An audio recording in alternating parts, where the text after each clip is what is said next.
लेकिन सबके साथ नहीं किसी के बगैर। आओ करें हम तारों की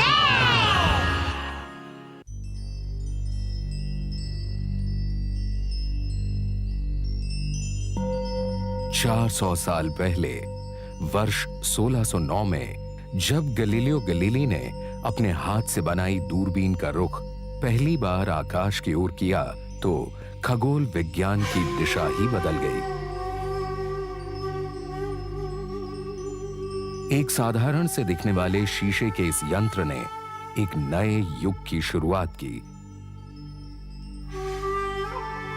और हमें एक ऐसी दुनिया के दर्शन कराए जो हम अपनी खुली आंखों से नहीं देख पा रहे थे।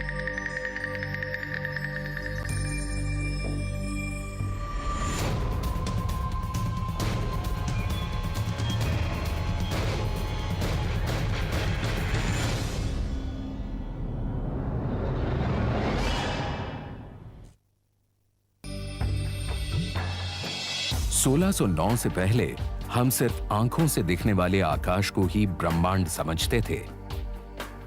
हमारी नजर सिर्फ 5 ग्रहों, चंद्रमा और कुछ हजार तारों को ही देख पा रही थी। टेलीस्कोप ने हमें उस ब्रह्मांड के दर्शन कराए जिसकी हमने कल्पना भी नहीं की थी। टेलीस्कोप ने उथल-पुथल से भरी उस जटिल दुनिया के दर्शन कराए जिसमें इतने तारे हैं जितने शायद सहारा रेगिस्तान में फैले रेत के कण या उनसे भी ज्यादा। यहां लगातार नए सितारों का जन्म हो रहा है। सूरज से भी विशालकाय तारे, सुपरनोवा एक्सप्लोजन हो रहे हैं और उनका मलबा बिखरा पड़ा है। हजारों करोड़ों मंदाकिनियां हैं जो लगातार एक दूसरे से दूर जा रही हैं। यदि टेलीस्कोप ना होता तो हम इन खूबसूरत नजारों को कभी न देख पाते। ये टेलीस्कोप ही था जिससे हम जान पाए कि 1300 करोड़ साल पहले एक बड़े धमाके से हमारे इस ब्रह्मांड का जन्म हुआ, मंदाकिनियों का जन्म हुआ। नेबुला के बादलों में आज भी नए तारों का निर्माण हो रहा है। दूरबीन का आविष्कार एक संयोग ही था। इसका श्रेय जाता है हॉलैंड निवासी हैंस लिपरे को, जो चश्मा बनाने का काम करते थे। उन दिनों आंखों के चश्मे और रीडिंग लेंस प्रचलन में थे। माना जाता है कि लिपरे की वर्कशॉप में उनके बच्चे लेंसों के साथ अक्सर खेलते थे और एक दिन संयोग से 2 लेंसों को एक दूसरे के आमने सामने रख दिया। ऐसा करने पर उन्हें दूर की चीजें नजदीक दिख रही थी। लिपरे ये देख उत्साहित हो गए और उन्होंने इन लेंसों को एक ट्यूब में लगा दिया और टेलीस्कोप यानी दूरबीन का जन्म हुआ। दूरबीन के आविष्कार की खबर जल्द ही यूरोप के सभी देशों में फैल गई। शुरू में किसी ने नहीं सोचा था कि इससे आकाश को देखा जा सकता है। इसका उपयोग युद्ध में दुश्मनों की गतिविधियां देखने के लिए होता था या फिर लोग मन बहलाने के लिए गिरजाघरों के गुंबद और समुद्र में आते जहाजों की ओर देखते थे। इस अनूठे यंत्र की खबर गैलीलियो तक भी पहुंची। गैलीलियो भौतिक विज्ञान के जाने-माने विद्वान थे, इसलिए वे औरों की तरह न सिर्फ इसका प्रयोग करना चाहते थे बल्कि वह तो इसके पीछे की साइंस को भी समझना चाहते थे। उन्होंने इस सिद्धांत से अपनी दूरबीन बनाने की ठान ली। उन्होंने एक कम पावर का उत्तल यानी कॉन्वेक्स लेंस लिया और दूसरा ज्यादा शक्ति का अवतल यानी कॉनकेव लेंस लिया और उन्हें एक ट्यूब में खास दूरी पर लगाया। बस गैलीलियो की अपनी दूरबीन तैयार थी। शुरू में गैलीलियो की दूरबीन 8x मैग्निफिकेशन की थी, यानी जो चीजों को 8 गुना बड़ा दिखाती थी, जिसे जल्द ही उन्होंने 20x शक्ति का बना लिया, जिससे चीजों का आकार 20 गुना बड़ा दिखता था। गैलीलियो ने सबसे पहले इस दूरबीन से चंद्रमा को देखा। उन्हें जबरदस्त हैरानी हुई जब उन्होंने देखा कि समतल और चमकीले दिखने वाले चंद्र की सतह ऊबड़-खाबड़ है और यहाँ धरती जैसे ही ऊंचे पर्वत और गहरी खाइयां हैं। उन्होंने देखा सूर्य की रोशनी चंद्रमा के जिस हिस्से पर पड़ती है वहां दिन होता है और वह हिस्सा हमें चमकता हुआ दिखाई देता है। बाकी हिस्सा अंधेरे में होने की वजह से हमें दिखाई नहीं देता, यानी वहां रात होती है। उन्हें रात वाले भाग में भी कुछ जगहें चमकती हुई दिखाई दी। ये बिल्कुल वैसा ही था जैसे पहाड़ों की ऊपरी सतह सूर्य की रोशनी में पहले चमकती है, जबकि धरातल पर अंधेरा ही रहता है। उनकी रातों की नींद उड़ गई। जब रात में उनके शहर पेडुआ के लोग सोते थे तो गैलीलियो की नजर दूरबीन पर जमी होती थी। चंद्रमा से उन्होंने इसे सितारों की ओर घुमाया और फिर ग्रहों की ओर। उन्होंने अपनी दूरबीन आकाश गंगाओं की ओर घुमाई। उन्होंने देखा कि यहां तो सितारों का झुंड है। जिधर भी नजर घुमाते बड़े और चमकदार सितारों का झुंड नजर आता। गैलीलियो वो सब देख रहे थे जो अभी तक कोई नहीं देख पाया था।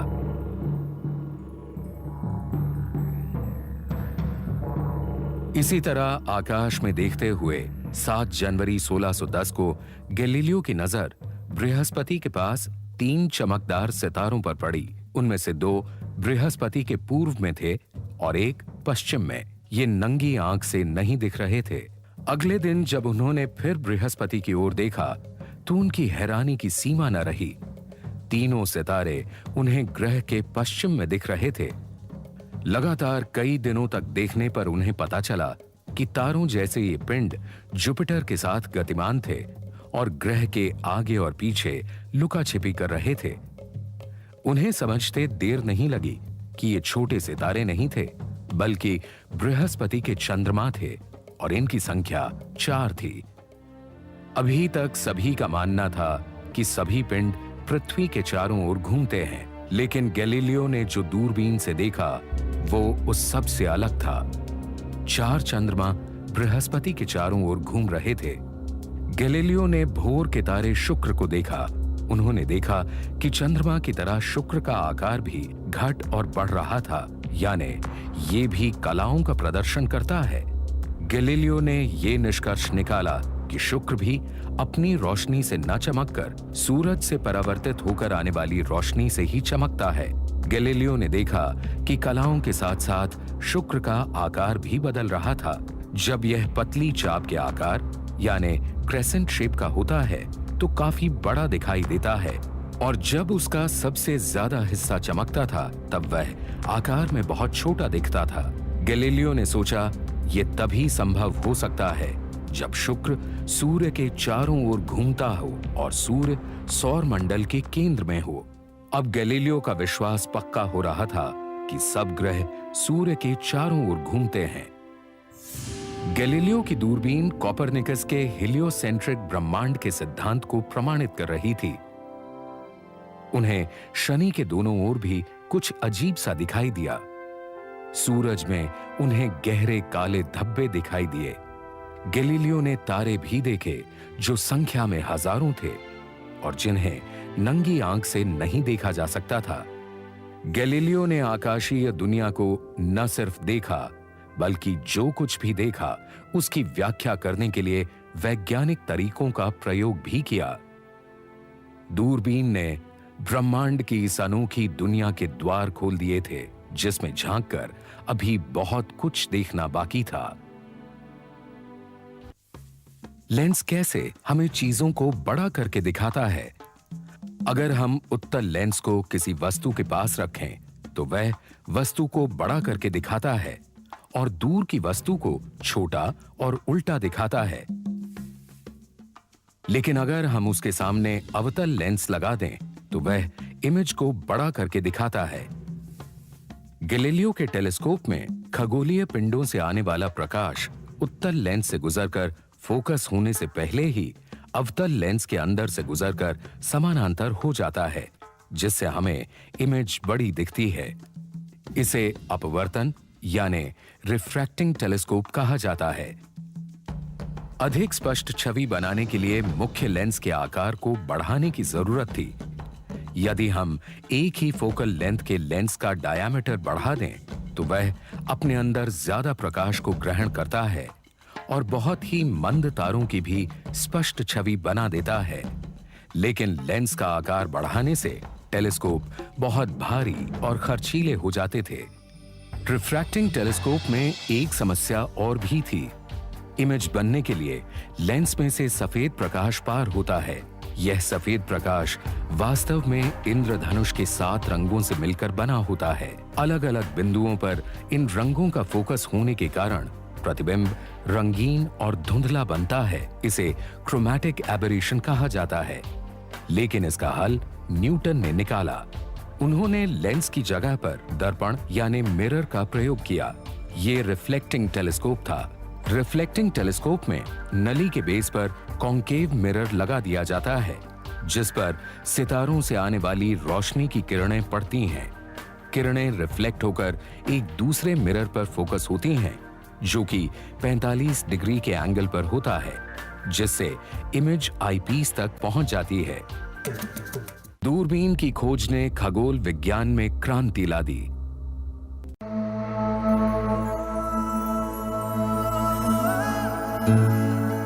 नमस्कार, बिहार के चंपारण में आपका स्वागत है।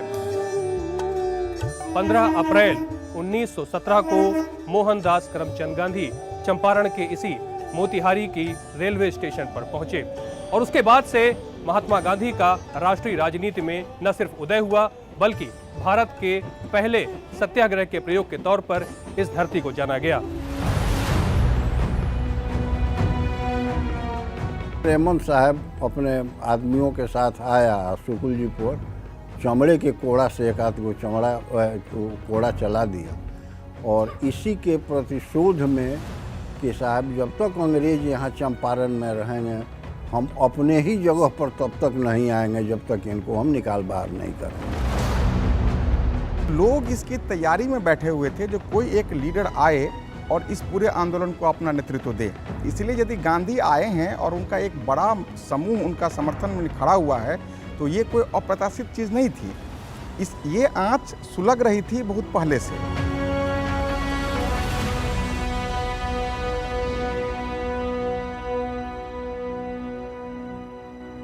आओ करे हम तारों की सैर। चलिए हम अपना टेलीस्कोप बनाते हैं। इसके लिए हमें चाहिए एक उत्तल यानी कॉन्वेक्स लेंस, एक अवतल यानी कॉन्केव लेंस, 3 अलग-अलग रंगों की कार्ड शीट और चिपकाने के लिए फेविकोल। सबसे पहले एक कार्ड शीट लें और उसे लेंस के आकार में गोल पाइप की तरह चिपका लें। इसी तरह 2 अलग रंगों की कार्ड शीट को भी गोल आकार में बना लें ताकि वे एक दूसरे के अंदर फिट हो सकें। अब एक उत्तल यानी कॉन्वेक्स लेंस लें और उसे पाइप के आगे वाले हिस्से में चिपका लें। इसी तरह उसके पीछे वाले हिस्से में अवतल यानी कॉन्केव लेंस को लगा लें। बस तो तैयार है आपकी अपनी बनाई हुई दूरबीन। दूरबीन की खोज ने खगोल विज्ञान में क्रांति ला दी। बड़े और ज्यादा शक्तिशाली टेलीस्कोप बने, जिन्होंने आकाश में ग्रहों और तारों के बारे में नई नई खोज करनी शुरू कर दी। 1655 में नेदरलैंड के हुगेंस ने शनि के सबसे बड़े उपग्रह टाइटन को खोज निकाला। कुछ सालों के गहन अध्ययन के बाद उन्होंने शनि के रिंग का राज खोला, जिसे गैलीलियो नहीं समझ पाए थे। जैसे जैसे टेलीस्कोप का आकार बढ़ता गया, आकाश में हमारी नजर और गहरी होती चली गई। 18वीं शताब्दी में इंग्लैंड के विलियम हर्शल ने अपनी जिंदगी में 400 से भी अधिक बड़े टेलीस्कोप बनाए। हर्शल ने एक सर्वेयर की तरह आकाश का अध्ययन करके कई नए नेबुला और बाइनरी स्टार्स का कैटलॉग तैयार किया। उन्होंने ये भी पता लगाया कि मिल्की वे एक चपटी डिस्क की तरह है। 13 मई 1781 में उन्होंने एक नए ग्रह यूरेनस की खोज भी की।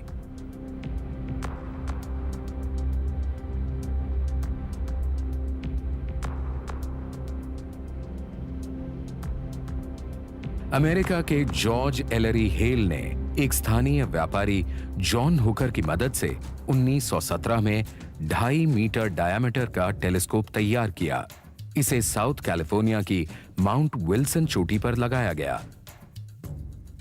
यह टेलीस्कोप उस समय का सबसे बड़ा टेलीस्कोप था। इस टेलीस्कोप की मदद से एस्ट्रोनॉमर्स ने ब्रह्मांड के अनेक रहस्यों को खोला। एस्ट्रोनॉमर एडविन हबल ने इसी टेलीस्कोप की मदद से अनेक मंदाकिनियों की दूरी और उनके आकार प्रकार के बारे में सही पता लगाया। लेकिन हेल का बड़ा टेलीस्कोप बनाने का सपना अभी पूरा नहीं हुआ था। वे तो इससे भी बड़ा टेलीस्कोप बनाना चाहते थे और ये था माउंट पैलमर स्थित 5 मीटर का हेल टेलीस्कोप। इसमें लगे 40,000 किलो के मिरर से साधारण आंख से दिखने वाले तारे से भी 4 करोड़ गुना मंद तारे को देखा जा सकता था। ये टेलीस्कोप 1948 में बनकर तैयार हुआ, जिसने दिखाया कि नेबुला के अंदर क्या चल रहा है और अरबों खरबों तारों से भरी गैलेक्सीज की साफ छवि। 400 साल पहले जब गैलीलियो आकाश का अवलोकन करते थे, तब वे अपने अवलोकन की ड्राइंग्स बनाते थे। लेकिन आज हमारे पास हाई रेजोल्यूशन सीसीडी कैमरे हैं, जिनसे ज्यादा लंबे एक्सपोजर की तस्वीरें ली जा सकती हैं। उसमें उन पिंडों की भी साफ फोटो आ सकती है जो टेलीस्कोप से भी मध्यम दिखते हैं।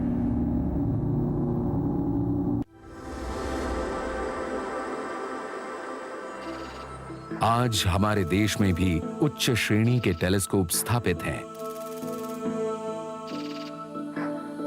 ये है तमिलनाडु में स्थित वैनू बापू ऑब्जर्वेटरी। इसे कवलूर के पास जवाड़ी हिल्स पर बनाया गया है। यहीं पर स्थित है हमारे देश का सबसे बड़ा टेलीस्कोप, जिसे भारत के जाने माने खगोल शास्त्री M.K. वैनू बापू के नाम से जाना जाता है। इस वेधशाला की स्थापना Indian institute of astrophysics Bengaluru द्वारा की गई है। वैनू बापू टेलीस्कोप में लगा 2.3 मीटर व्यास का मिरर इसे एशिया के सबसे बड़े टेलीस्कोप्स में से एक बनाता है। बृहस्पति के एक उपग्रह जेनीमीड के आसपास वातावरण की खोज तथा यूरेनस के चारों तरफ मौजूद छल्लों की खोज इसी वेधशाला में लगे 2 अन्य टेलीस्कोप्स द्वारा की गई थी।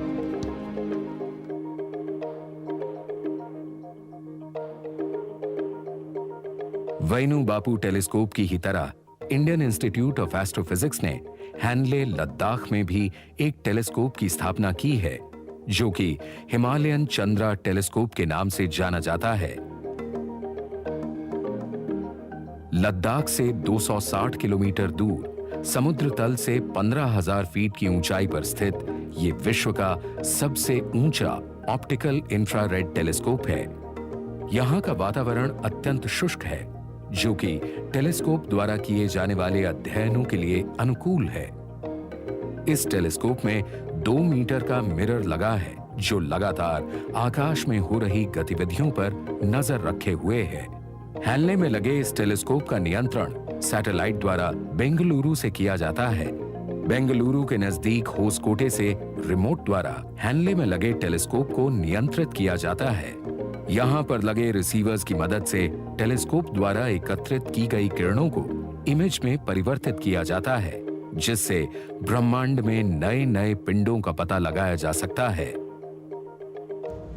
लद्दाख के इस वातावरण और लाइट पोल्यूशन कम होने के कारण तारों से आने वाले प्रकाश में कम रुकावट पैदा होती है, जिससे इमेज की क्वालिटी काफी अच्छी होती है। हैनले में लगा ये हिमालयन चंद्रा टेलीस्कोप ब्रह्मांड में नए नए सेलेस्टियल ऑब्जेक्ट्स का अध्ययन करने के लिए सर्वोत्तम है, जो कि नीची जगहों पर स्थित वेधशालाओं में आसानी से संभव नहीं है। इस तरह के अध्ययन inter university centre for astronomy and astrophysics Pune की गिरावली वेधशाला में स्थित 2 मीटर व्यास के टेलीस्कोप से किए जा रहे हैं। यह पुणे शहर से 80 किलोमीटर दूर गिरावली गांव में एक पहाड़ की चोटी पर बनाया गया है। गैलीलियो ने एक छोटे से टेलीस्कोप से एस्ट्रोनॉमी के एक नए युग की शुरुआत की थी।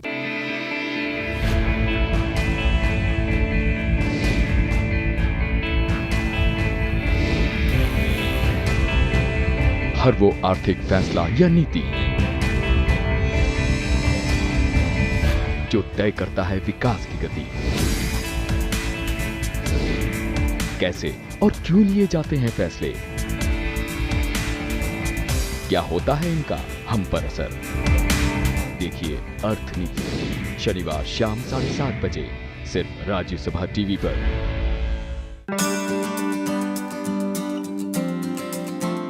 क्या राज्यसभा भंग हो सकती है? राज्यसभा एक स्थायी सदन है जिसे भंग नहीं किया जा सकता। हालांकि इसके 1/3 सदस्य हर दूसरे वर्ष के बाद सेवानिवृत्त हो जाते हैं।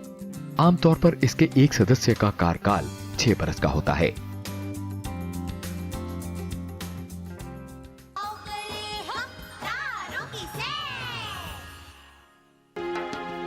सूर्य से संबंधित अध्ययनों के लिए कोडई कनाल में स्थित सौर वेधशाला सबसे प्राचीन वेधशाला है।